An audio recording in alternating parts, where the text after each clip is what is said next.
AP రాజధాని అమరావతి ప్రాంతంలో IIT నిపుణుల బృందం పర్యటించనుంది. రాజధానిలో అసంపూర్తిగా నిలిచిన కట్టడాల సామర్థ్యాన్ని నిపుణులు ఈ పర్యటనలో భాగంగా అధ్యయనం చేయనున్నారు. 2019 ఎన్నికల్లో వైసీపీ ప్రభుత్వం అధికారంలోకి వచ్చిన తర్వాత అమరావతి ప్రాంతంలో రాజధాని నిర్మాణ పనులు ఎక్కడికక్కడ నిలిపేస్తోంది.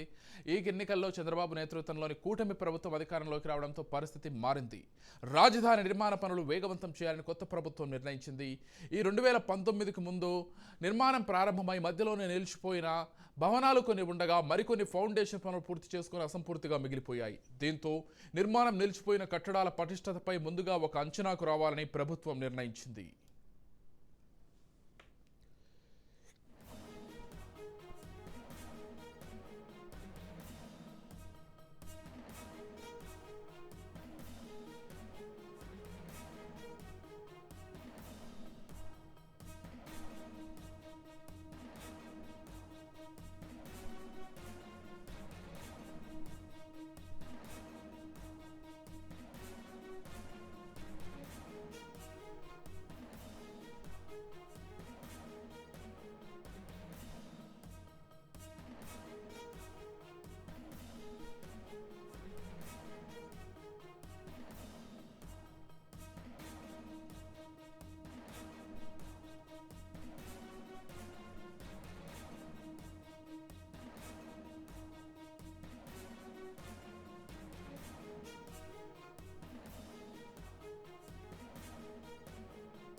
ఈ క్రమంలో గతంలో ఫౌండేషన్ పూర్తి చేసుకున్న ఐకానిక్ భవనాలతో పాటు ఇతర నిర్మాణాలపై ఐటీ ఇంజనీర్లతో అధ్యయనం చేయించాలని ప్రభుత్వం నిర్ణయించింది.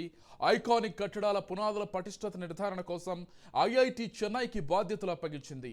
అలానే ప్రజాప్రతినిధులు, అధికారులు, ఉద్యోగుల క్వార్టర్ల పటిష్టతను తేల్చే పనిని ఐఐటి హైదరాబాద్కు అప్పగించినట్లు ఇటీవల మున్సిపల్ శాఖ మంత్రి పి నారాయణ తెలిపారు. ఐఐటి నిపుణులు ఇచ్చే నివేదిక ఆధారంగా నిర్మాణాల విషయంలో ముందుకు వెళ్లాలని ప్రభుత్వం భావిస్తోంది. ఈ క్రమంలో 2019కి ముందు నిర్మాణ పనులు ప్రారంభమై మధ్యలో నిలిచిపోయిన భవనాల స్థితిగతులను అధ్యయనం చేసేందుకు ఐఐటి ఇంజనీర్లు నేడు అమరావతికి రానున్నారు.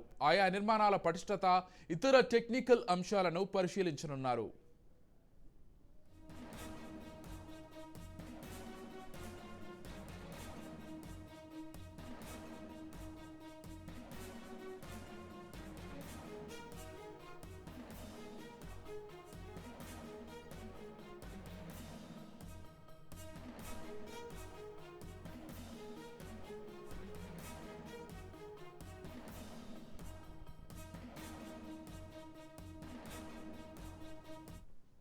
సెక్రటేరియట్, హెచ్ఓడి కార్యాలయాల టవర్లతో పాటు హైకోర్టు భవనాన్ని ఐకానిక్ కట్టడాలుగా నిర్మించేలా నాటి టీడీపీ ప్రభుత్వం పనులు మొదలుపెట్టింది.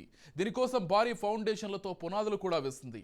అయితే పునాదుల దశలోని ఆయా నిర్మాణాలు నిలిచిపోయాయి. భవనాల ఫౌండేషన్ సామర్థ్యాన్ని ఐఐటి బృందం పరిశీలించనుంది. ఐఐటి మద్రాస్, ఐఐటి హైదరాబాద్ల నుంచి 2 ఇంజనీర్లు 2 బృందాలుగా అమరావతిలో 2 రోజుల పాటు పర్యటించనున్నారు. ఇక్కడి కట్టడాలను పరిశీలించి వాటి నాణ్యత, సామర్థ్యాన్ని అంచనా వేయనున్నారు. అమరావతి పర్యటనలో భాగంగా సిఆర్డీఏ అధికారులతో 2 బృందాల్లోని ఇంజనీర్లు విడివిడిగా సమావేశమవుతారు. ఈ విషయాన్ని ఏపీ పురపాలక, పట్టణాభివృద్ధి శాఖ మంత్రి కార్యాలయం తెలిపింది.